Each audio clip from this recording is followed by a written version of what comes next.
Ahora, bueno, ahora sigue mi pregunta y mi pregunta va dirigida a Salvador Barragán. Salvador, mi pregunta es la siguiente. ¿Por qué usted considera que la iglesia compraba esclavos? ¿Por qué usted acusa a la iglesia de comprar esclavos? Esa es la pregunta. Tienes 3 minutos para responder a partir de ahora. Ya, adelante.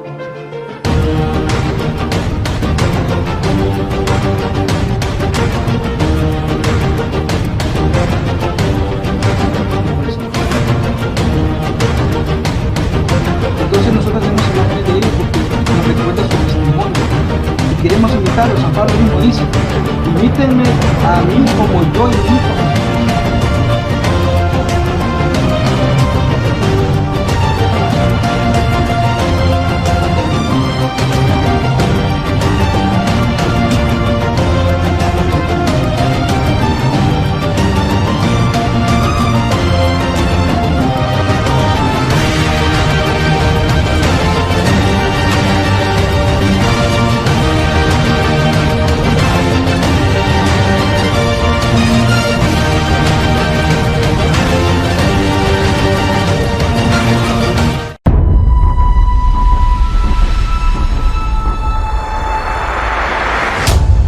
Beato Charlie. Bueno, bendiciones mis hermanos, que la paz del Señor esté con todos ustedes. Bien, esto va a ser una respuesta a Pedro Gómez con respecto a, a Mateo 16:18. Le hice un video hace poco, unos par de días atrás. Yo lo dejé esperando para que aprendiera a ser paciente. Hizo un video en respuesta a un comentario, Dios te bendiga Francisco, un comentario que puse sobre Mateo 16:18. Y él, no sé, yo algunas veces pienso por qué los protestantes se tardan tanto en pensar, algunos ni piensan bien como él. Disculpen que lo diga, pero es así. Cuando yo le hablé de las llaves y hice la referencia de Isaías 22, él decía que incluso hizo dos comentarios que a mí me sorprendió. Él dijo en unos comentarios que ese de Isaías 22, 20 al 22, hace referencia a Jesucristo. No se le quita, claro que sí. El asunto es que hay una analogía ahí y eso lo vamos a ver ya mismo.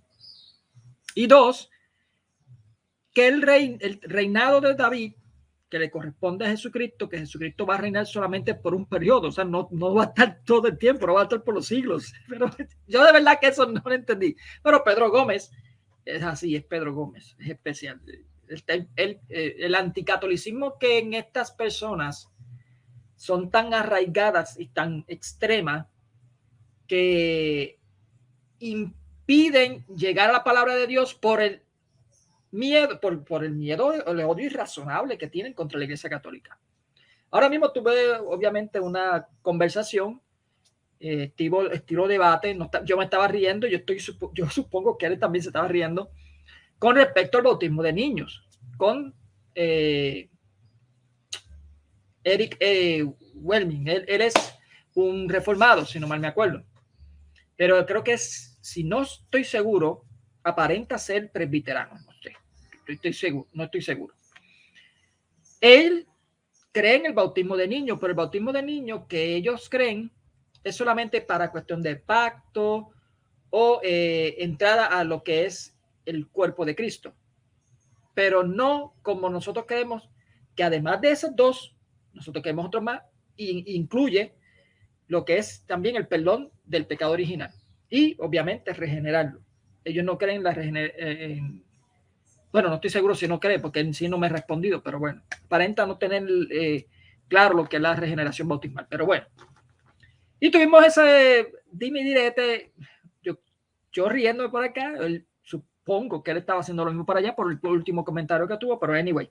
La cuestión es que Pedro Gómez hizo ese video, un video que duró aproximadamente casi una hora, o más, fue casi una hora, sí, en el cual hacía una amalgama de textos bíblicos donde hacían referencia a la roca que era Jesucristo. La Iglesia Católica nunca ha indicado que la roca espiritual sea Pedro. No. Nosotros creemos que la roca espiritual es Cristo, el fundamento de la iglesia es Cristo. Lo que pasa es que Cristo deja como roca visible o roca de edificación a Pedro, y eso lo vamos a evidenciar, ya ahora mismo lo vamos a evidenciar. Muy bien, no sé si ven por aquí, pues yo tengo una captura muy interesante y vamos a comenzar. En el nombre del Padre, del Hijo y del Espíritu Santo. Amén. Espero que tú estés pendiente, Pedro Gómez. Aquí yo estoy colocando la palabra, obviamente voy a hacer algo bien pequeño, no algo tan complicado, porque esto es una catequesis, esto no es un debate, ni es algo que, pues, de teología o algo así. Y yo no soy muy bueno en gramática tampoco, así que esa es otra.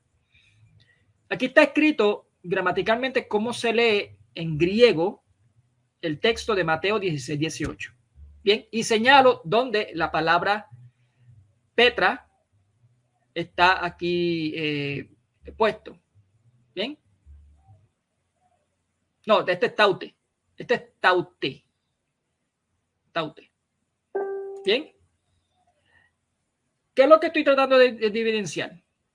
Por lo tanto, si leemos que kai, epi, taute, te, Petra, te es el que está acá, en este lado acá de la manita derecha. El adjetivo demostrativo es dativo taute. Con el artículo dativo indica que la palabra, con el artículo dativo es el te. Es la misma que se menciona como pronombre en el sujeto Petros. O sea, lo que está indicando estos dos que están aquí, es que ambos dan fuerza principal, indica que la roca que se pronuncia, cuando dice sobre esta roca, hace referencia a la primera que se menciona, que es Petros, o sea, roca. Bien. Es la misma que se menciona como pronombre en el sujeto Petros. Esto queda más que claro que Petro y Petras en el griego koiné significan la misma, una piedra o roca. No piedra pequeña, ya que en el griego koiné para piedra pequeña es litos. Y eso lo vamos a evidenciar ya mismo. Esto es algo sencillo así por encima, porque en sí ya había puesto hace tiempito un estudio sobre esto e incluso puse unos libros gramaticales donde lo evidencia. Otra evidencia de que Petro es lo mismo que Petra en el griego koiné, kefas en el arameo, es lo que dice Jesús en Juan capítulo 1:42. Fíjese cómo Juan, él está escrito en griego, pero deja la palabra en arameo. Dice, y lo llevó a Jesús, fijando Jesús su mirada en él, le dijo, tú eres Simón, el hijo de Juan, tú te llamarás Cefas. Pues entonces Cefas y Petros es lo mismo. Eso es más que obvio. Bien.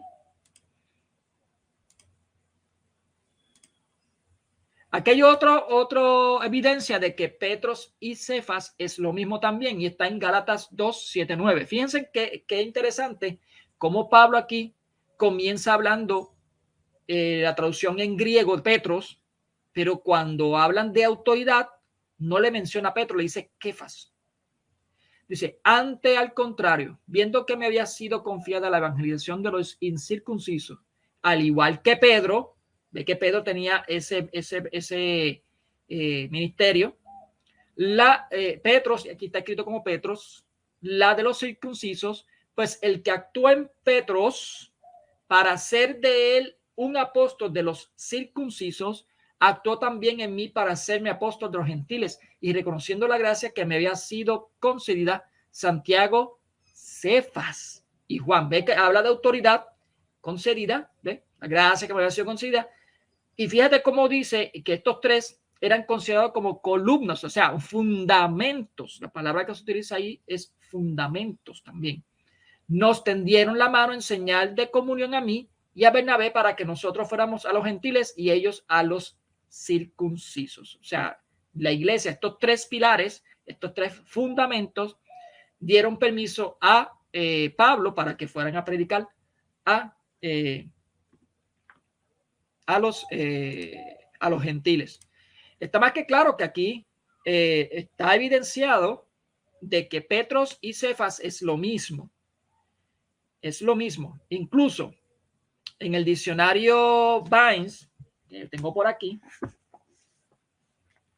diccionario Vines, está la palabra piedra en una página, que es en la página 663. Déjame mencionar un poco por aquí, por aquí, por aquí. Página 663. Miren cómo aquí dice. Aquí, ¿dónde está? Aquí. Aquí. Dice piedra. Y miren cómo acá, en la página 791, que es esta página 791, está la palabra, voy a ponerlo por aquí, está mi dedito, roca. Roca. Y mira lo que dice la palabra roca. Dice, para Petra, traducido roca en Mateo 7:24, en Mateo 25, en Mateo 16:18, en Lucas 6:48, en Romanos 9:33. ¿Ve? Pero lo que quería indicar es que ahí está metido Mateo 16:18 y no dice una cosa o la otra, no, está incluido ambos, Petros y Petras. Bien, ahora bien, el amigo Pedro Gómez comenzó a tirar texto, por ejemplo, como Efesios 2. Vamos por aquí.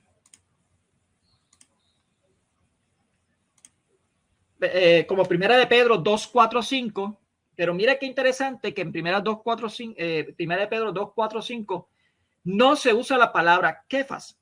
Es más, vamos a leerlo para que ustedes sepan. Dice, acercados a él, piedra viva. La palabra que utilizada aquí es litos.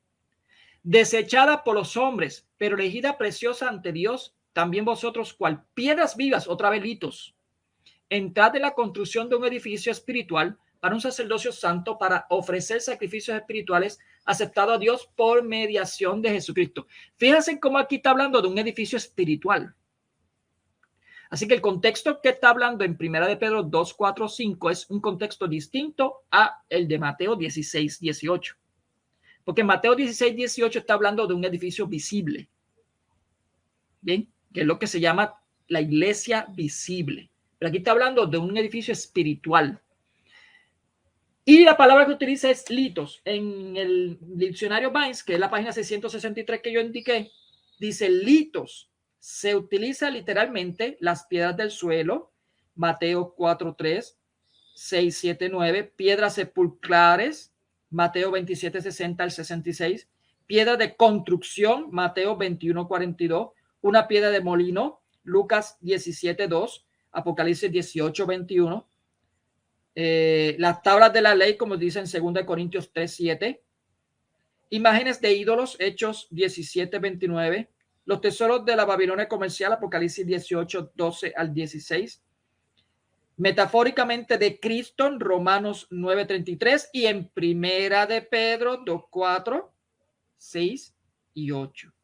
De creyentes en primera de Pedro 2:5. O sea, de edificación espiritual mediante la enseñanza de las escrituras en 1 Corintios 3:12. Fíjense cómo son distintas formas que se indican. Obviamente, cuando tú estás leyendo en español no se ve la diferencia, pero para el que está leyendo en griego hay una diferencia bien clara de lo que es un litos a lo que es un kefas o lo que es un petro o una petra. Bien. Hay otro texto en Efesios 2:19-22 que esto también lo usó él, para indicarlo. Aquí está hablando de piedra angular, de Cristo es piedra angular. Eso de Mateo 18 que está hablando de Cristo. No, vamos a verificar si es lo mismo.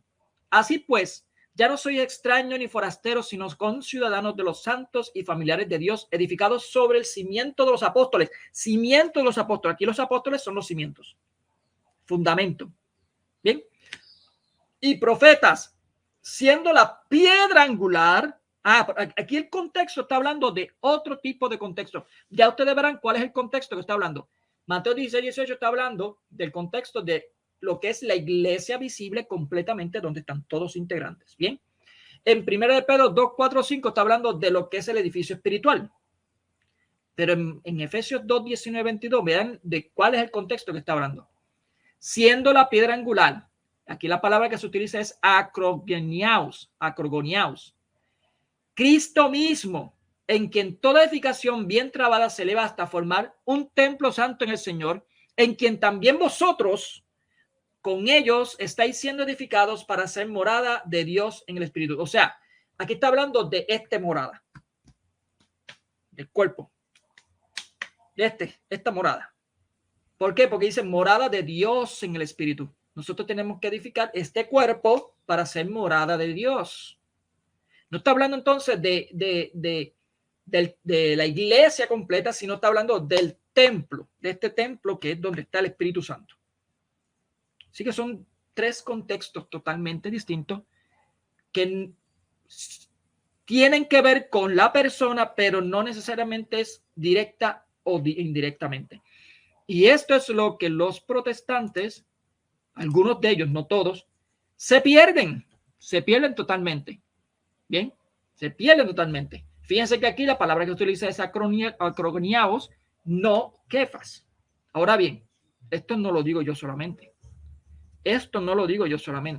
Verán más adelante como ya hay muchos protestantes, incluso evangélicos, que lo han aceptado.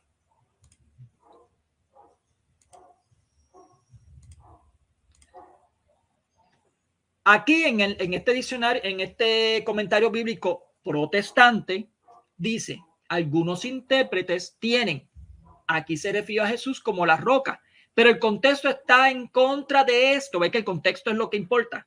Tampoco es probable que se trate de la fe de Pedro o de la confesión de Pedro. Es sin duda el mismo Pedro quien ha de ser la roca, pero Pedro confesante, fiel y obediente. El papel principal que desempeñó Pedro se muestra a lo largo de los primeros capítulos de Hechos. Y eso es lo que Pedro había preguntado una vez. ¿Dónde se ve ahí la llave? Bueno, ahí está hablándote, la carta de los Hechos. Eso lo vamos a ver más adelante, qué significa la llave. ¿Okay? Vamos a ver otro comentario bíblico protestante. El comentario del Nuevo Testamento de H. Tyndale. Jesús ahora resume el significado de Pedro en un nombre, Pedro. Describe no tanto el carácter de Pedro. Él no demostró ser como una roca en términos de estabilidad o confiabilidad, sino su función como la piedra fundamental de la iglesia de Jesús. La piedra femenina para la palabra femenina para roca, Petra, se cambia necesariamente por la masculina Petros para dar el nombre de un hombre. ¿Por qué razón? Porque en el griego sí afecta las palabras, sí tienen connotaciones genotípicas. ¿Ok? Tú no puedes llamar a un hombre Petra. Incluso hoy en día no se puede llamar a un hombre Petra. Se llama Pedro. Yo conozco mujeres que se llaman Petra. Se cambia dar el nombre de un hombre, pero el juego de palabras es inconfundible y en arameo lo sería aún más, ya que el mismo lo forma Kefas la forma Kefas ocurriría en ambos lugares. Es solo una reacción exagerada protestante al reclamo católico romano. Que lo que aquí se dice de Pedro se aplica también a los obispos posteriores de Roma. Eso ha llevado a algunos a afirmar que la roca aquí no es Pedro en absoluto, sino la fe que acaba de confesar. El juego de palabras y todas las estructuras del pasaje exige que este versículo sea tanto la declaración de Jesús acerca de Pedro como el versículo 16 fue la declaración de Pedro acerca de Jesús. Es a Pedro, no a su confesión, a quien se aplica la metáfora de la roca. Bien, y tiene más lógica esta interpretación porque hay un juego entre Jesús y el mismo Simón. Jesús empieza preguntando, identificando quién es él. Pedro responde quién es él. Tú eres el Hijo. Y Jesucristo hace una profesión identificando quién va a ser Simón. Incluso yo lo había dicho en Juan capítulo 1:42. Es un jueguito que hay. O sea, tú me identificaste, pero yo te voy a identificar quién eres tú ahora. O sea, Jesús le dice, tú me estás identificando como el Hijo de Dios y estás correcto. Es así. Ahora tú eres esto. Yo te voy a identificar qué tú vas a hacer en la iglesia. ¿Quién tú eres? Eso es lo que hay. Eso es lo que está diciendo todos estos textos. Bien. Vamos a ver. Ahora, aquí viene lo bueno. Pedro Gómez me había dicho a mí que el trono de David que tiene Jesús es de corta duración. Y eso tengo evidencia ya sobre eso. Pero yo voy a evidenciar que el trono de Jesús es por siempre y para siempre. Bien. En Lucas capítulo 1, 31, 33 lo dice: concebirás en tu vientre y darás a luz un hijo y le pondrás por nombre Jesús. Será grande, se llamará Hijo del Altísimo. El Señor le dará el trono de David, su padre. Reinará sobre la casa de Jacob para siempre. No dice hasta un cierto límite, no, para siempre, y su reino no tendrá fin. O sea, Jesucristo acoge lo que es el trono de David, lo que vemos vamos a ver más adelante, estaba destruido. O sea, ya el mismo Santiago indica que ese trono de David, o sea, esa asamblea antigua, donde estaban los preceptos antiguos y todo, estaba destruido. Estaba totalmente destruido. Y vino a reconstruir, el Señor vino a reconstruirlo. Por eso es que la iglesia se le conoce como la Nueva Jerusalén, la nueva casa de David. Bien. En segunda de Timoteo, capítulo 2:8, dice: acuérdate de Jesucristo resucitado entre los muertos, descendiente de David, según mi evangelio. O sea, aquí se está evidenciando que Jesucristo sí le tocaba estar sentado en ese trono y está sentado en ese trono. Eres el rey por siempre de la casa de David, del reino. Y vamos a ver que la casa de David es la iglesia.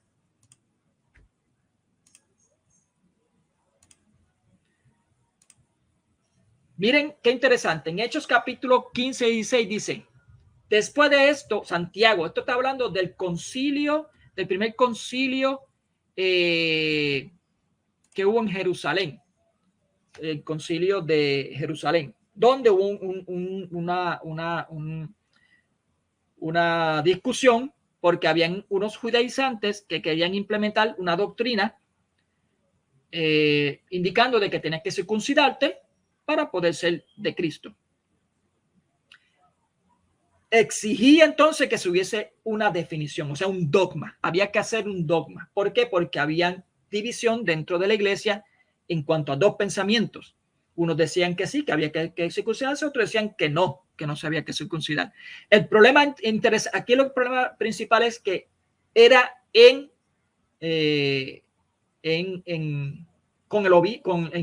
Jerusalén. Y tenemos evidencia bíblica de que Jerusalén estaba a cargo de Santiago. Así que incluso en Gálatas lo dice claramente Pablo, que eran unos discípulos de Santiago los que estaban teniendo esos problemas. Entonces es algo que tienen que pensar estos protestantes, estos no evangélicos y las sectas que siguen por ahí. Si el problema era con Santiago, ¿por qué Pablo no fue directamente con Santiago? Tuvo que ir donde Pedro a encararlo. Porque Pedro estaba haciendo una apariencia indicando de que o sea, él estaba, cuando venían estos judaizantes, él se iba a comer con ellos y se echaba para el lado a los gentiles. O sea, como que indicando que los gentiles no tenían parte de lo que tenían que hacer. Sí, es un asunto moral, claro que sí, pero el problema era con Santiago, no era con Pedro. O sea, quien estaba teniendo ese problema era Santiago, no Pedro. ¿Por qué tuvo que ir donde Pedro? Podía haberle encarado a Santiago. Santiago, tú estás engañando y estás llevándote a Pedro también en eso. No, pero fue donde Pedro directamente. Pues claro, porque era él, como dicen los padres de la iglesia, el príncipe de los apóstoles. Era el cabecilla, el más grande de todos los apóstoles. Y eso lo vamos a ver más adelante. Pero lo interesante de Hechos 15:16 es que dice que vino a reconstruir la tienda de David. Y esto es en el contexto de la iglesia. Mira qué interesante. Vamos a leerlo. Vamos a buscar Hechos 15. Hechos 15 dice: en versículo 13, cuando terminaron de hablar, tomó Santiago la palabra y dijo: hermanos, escuchadme. Simeón ha referido como Dios ya por primera vez intervino para procurarse entre los gentiles un pueblo para su nombre. O sea, está hablando de la iglesia. Con esto concuerda los oráculos de los profetas, según está escrito: después de esto volveré y reconstruiré la tienda de David que está caída. Reconstruiré sus ruinas y la volveré a levantar, para que el resto de los hombres busque al Señor y todas las naciones que han sido consagradas a mi nombre, dice el Señor que hace que estas cosas sean conocidas desde antiguo. O sea, el mismo Santiago hace lo que se llama una tipología de lo que es la casa de David, o sea, el Israel antiguo, según la carne, versus un antitipo con lo que es la iglesia. Y él dice que estaba destruida. ¿Por qué? Porque los gentiles no estaban incluidos. Ahora sí están incluidos.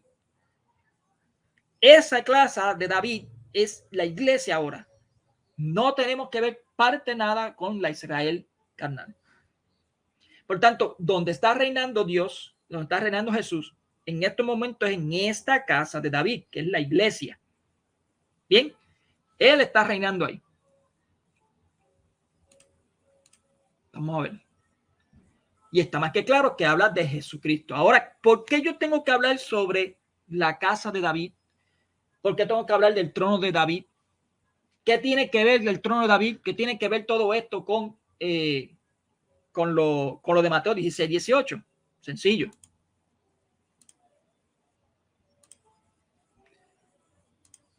Ahora vamos a pasar al siguiente versículo, que es Mateo 16, 19. En Mateo 16, 19 dice que Jesucristo le entrega las llaves del reino. Y yo aquí hago una referencia a Isaías 22, 20 al 22. ¿Por qué? Porque si Pablo usó una tipología de Israel antigua, Israel según la carne, con la iglesia, tengo el permiso por el mismo Pablo de hacer una tipología con todo lo que tiene que ver con la iglesia en cuestión de la casa de David. Bien, y mira aquí en Isaías 22, 20 al 22, cómo eso ocurre. Dice, aquel día llamaré a mi siervo Eliaquín, hijo de Hilquías, le revestiré de tu túnica, con tu fajín le sujetaré, tu autoridad pondré en sus manos y será él un padre para los habitantes de Jerusalén y para la casa de Judá. Pondré las llaves de la casa de David sobre su hombro y abrirá y nadie cerrará, cerrará y nadie abrirá.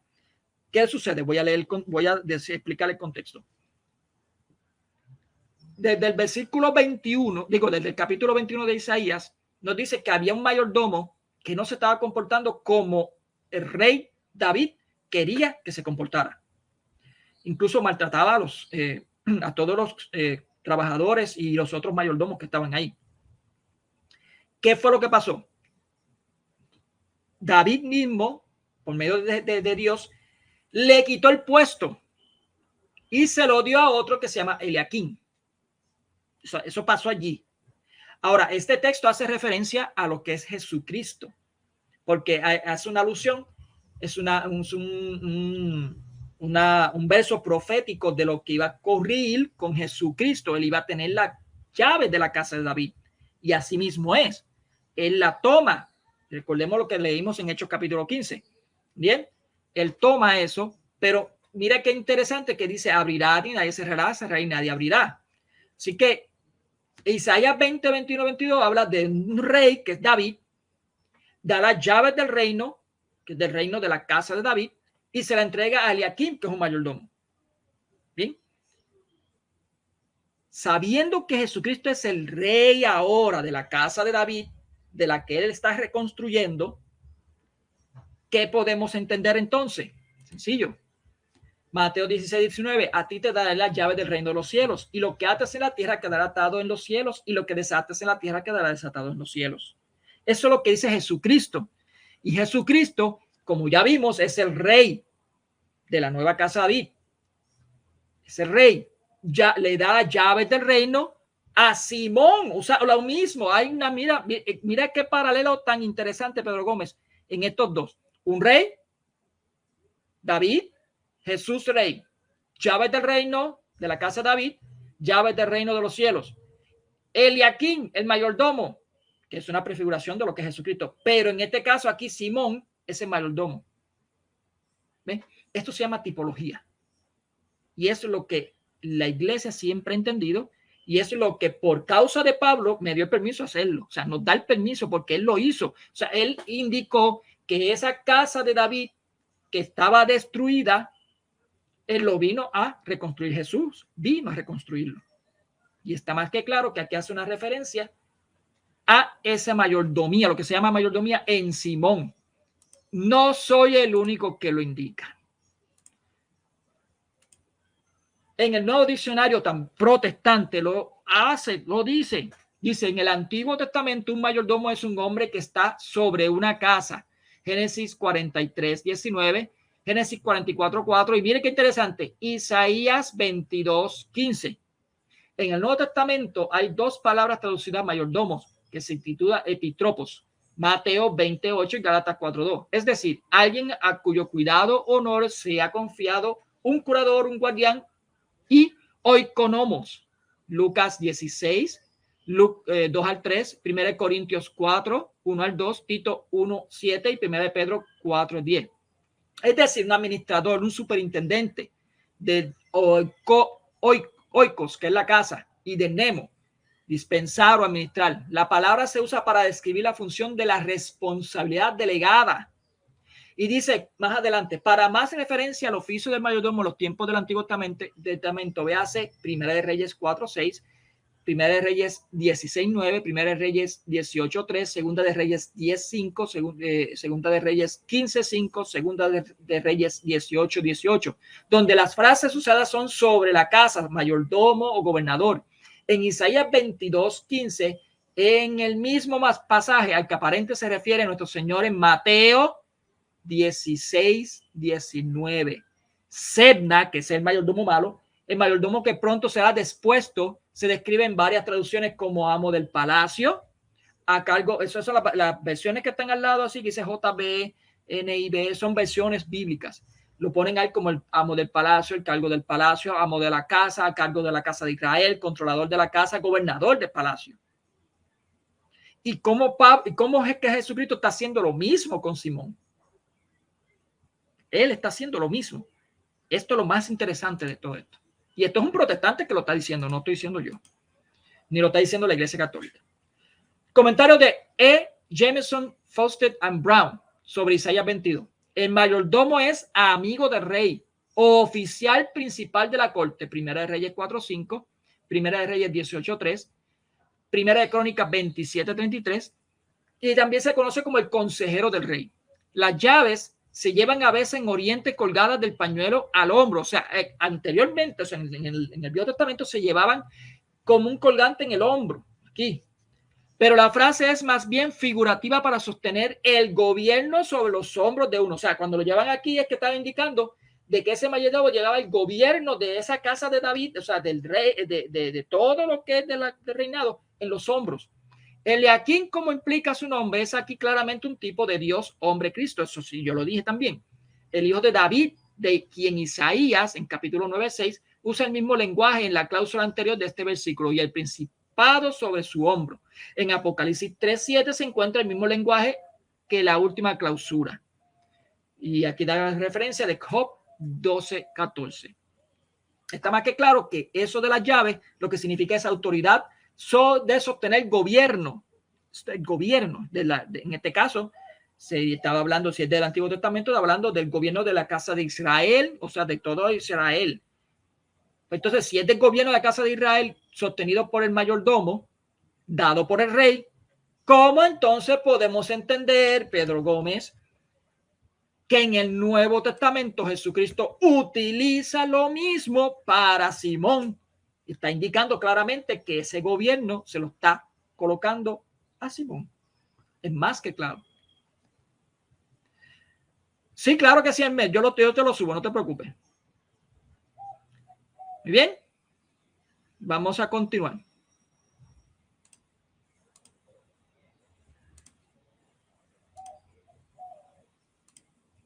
Este comentario también de H. Taylor, otro protestante más, dice: Pedro no solo debe tener un papel de liderazgo, o sea, no solamente es un líder, es lo que está diciendo este erudito protestante, sino que este papel implica un grado de autoridad abrumador. O sea, estamos hablando, señores, cuando dice abrumador es que abruma, porque es grandísimo, aunque no una autoridad que él solo tiene, y eso es verdad, nosotros lo hemos dicho.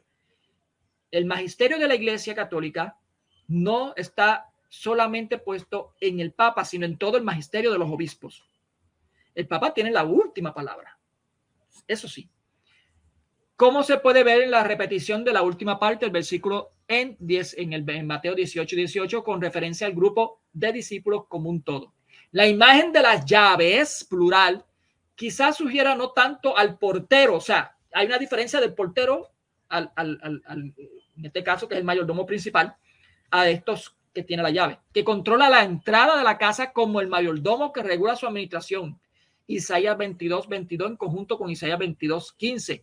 El asunto entonces no es el de la admisión a la iglesia, sino una autoridad derivada de una delegación de la soberanía de Dios. Y esto es un protestante que lo está diciendo, no somos nosotros.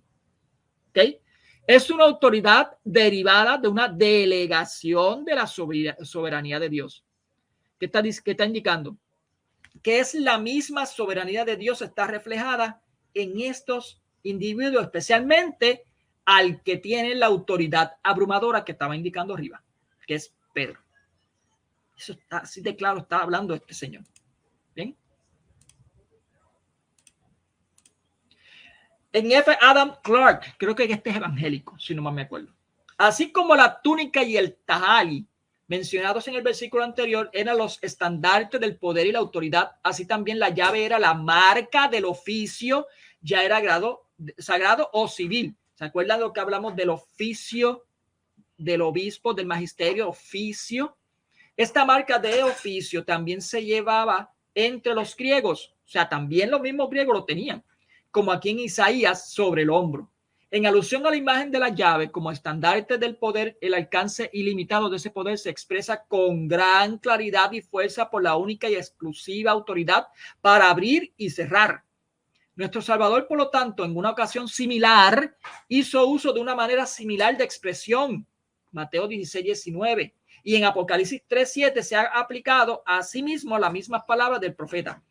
¿Qué es lo que está indicando? ¿Cuál es el problema de Pedro y estos hermanos protestantes? Ellos creen que, yo no sé si es que creen que hay una llave literal, o sea, creen que es una llave así literal, y como yo le estoy dando una llave literal a Pedro, pues Jesús se quedó sin la llave. No, es que esa llave que tiene en cargo Pedro es de Jesús.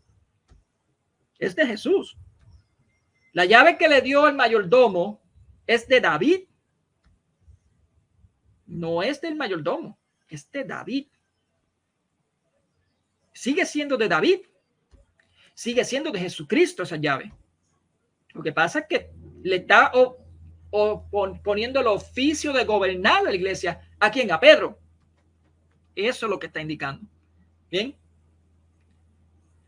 Así que, Pedrito, te lo estoy explicando como se lo explico a mis niños. Si tú no lo quieres entender, es porque no quieres. O sea, porque no te da la gana de entenderlo. Así de sencillo. Porque tienes un odio irrelevante, bastante burdo y absurdo contra la Iglesia Católica, y eso te impide, a menos que también posiblemente esté lleno también de demonios, que eso es lo más posible. Muy bien, vamos a continuar. Yo creo que hasta aquí llegó. Aquí llegó, está bien. ¿Qué es lo que acabamos de ver? Está más que claro que esto no lo sacamos de la manga. Incluso yo estoy haciendo una investigación en donde los ortodoxos hasta hace unos cuantos siglos, unos cuantos años atrás, ellos reconocían esta autoridad de gobernación en Pedro. Lo que pasa es que están tan reacios de doblar su brazo a la palabra de Dios que tan poquito a poquito que lo están aceptando. Ahora por lo menos dicen que Pedro tiene una primacía de honor, pero por lo menos reconocen la primacía. Bien, el asunto es que ni los padres de la iglesia orientales ni los padres de la iglesia occidentales echaban para el lado lo que es la autoridad de Pedro. No los negaban. Incluso la autoridad de Roma que tenía por haber Pedro fundado la iglesia en Roma junto con Pablo, no se negaba. Ellos vinieron a negarlo siglos después, y es por asuntos administrativos. No tiene que ver nada con la palabra de Dios, porque ellos se han notado y se han dado cuenta últimamente de que sí estuvieron mal. Por lo menos por eso es que ahora le dicen primados de honor. Y es más que claro que las llaves significa una autoridad no de liderazgo solamente, sino de gobierno. Y cuando tú hablas de un gobierno, estás hablando de todo un pueblo. Y en ese pueblo está hablando de jurisdiccional también. Él tiene la autoridad de atar, o sea, ellos, porque estamos hablando a todos los obispos y todo. Ellos tienen la autoridad de atar y desatar. ¿Por qué? Porque es concedido por la misma soberanía de Dios, es conferido por el mismo rey heredero del trono de David, que es Jesucristo. Así que quien está en el limbo eres tú, Pedro. Estás en el limbo. Fui con luz y detalle. ¿Okay? Trata de evidenciar de que las llaves ahí en Mateo 16:18 no significa autoridad y que no se le dio a Pedro. Él me hace una pregunta. ¿En qué momento se le va a dar las llaves a Pedro? Porque dice, yo te daré las llaves del reino de los cielos. Sí. ¿Tú sabes cuándo se lo dio? Se lo dio desde ese momento. Lo que pasa es que él lo ejerció en hechos. Cuando él, con su prédica, abrió y comenzó a abrir los reinos de los cielos a la gente. Está más que claro. Y la gente se convirtió en así. Bien.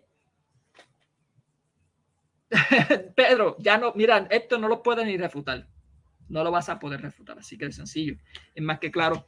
Tendrías que irte por encima de los eruditos y como tú no tienes esa autoridad que es conferida por los mismos apóstoles a los obispos, tu opinión no interesa. De verdad que a mí no me interesa. Por eso es que yo me eché para atrás y quise tomarme tiempo. Me importan más las personas que sí ven algo y hay alguna comunión con nosotros. En esas personas sí me interesan, pero aquellos que pisotean el evangelio, no me interesa para nada, de verdad. Bendiciones, mis hermanos, y que la paz del Señor esté con todos ustedes.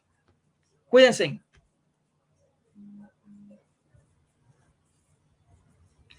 Pedro dice que te consideras poca cosa, o sea, que estás bajo maldición al confiar en otro hombre.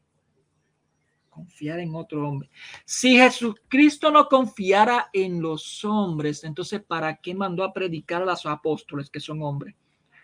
Si los obispos, si los apóstoles no confiaran en hombres, ¿para qué dice en la Sagrada Escritura, sometaos a sus pastores y obedecerlos?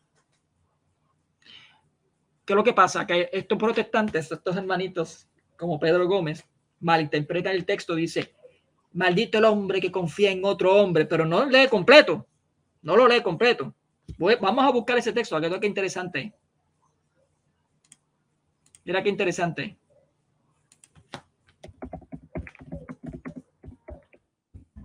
Vamos a ver. Vamos a ver dónde está. Déjame buscar el texto. Tú ves qué interesante ese texto.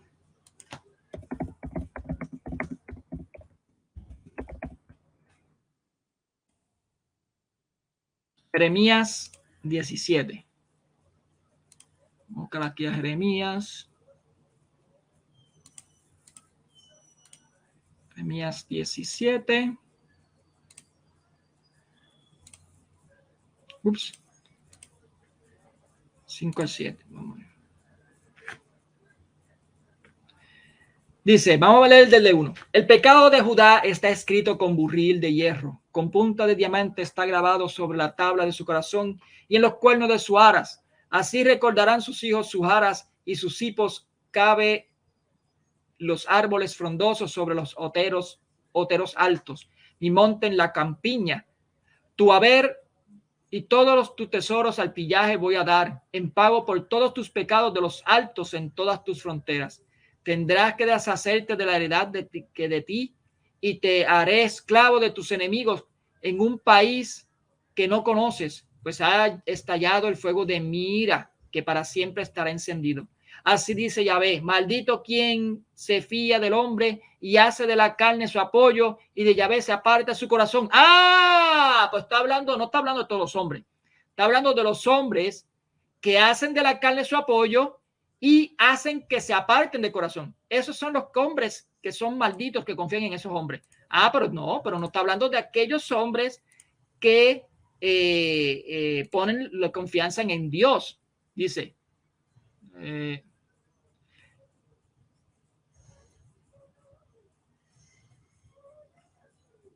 es como el tamarisco en la Arabá y no verá el bien cuando viniere. ¿Ven? El bien.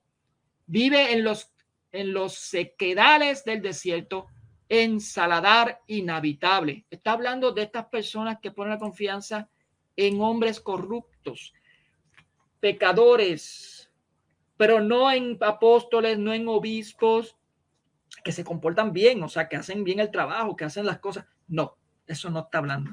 Así que incluso son de los que, es más, yo no tengo ni por qué confiarte en ti, porque si confío en ti, tú sí estás desviándote del evangelio. Entonces, si confío en ti, es una maldición para mí. Ahí sí tengo que, no puedo poner la confianza en ti. Así que tú te estás desviando. Y se aparta, exacto. Está hablando de esos hombres que te hacen apartar de Dios. Tú te has apartado de Dios, tú has hecho unas blasfemias, pero horribles. Ya muchos te lo han dicho. Muchos te lo han dicho. Es lamentablemente que tú estés arrastrando a otros a esa laguna, a ese fango. Bueno, bendiciones, mis hermanos. Que la paz del Señor esté con todos ustedes. Intenta refutar lo que yo puse. No me etiquetes, ¿ok? De verdad que no vale la pena perder más tiempo para que sigas pisoteando este evangelio. Estas perlas. Bendiciones, cuídense. Ahora sigue mi pregunta, y mi pregunta va dirigida a Salvador Barragán. Salvador, mi pregunta es la siguiente. ¿Por qué usted considera que la iglesia compraba esclavos? ¿Por qué usted acusa a la iglesia de comprar esclavos? Esa es la pregunta. Tienes 3 minutos para responder a partir de ahora. Ya, adelante.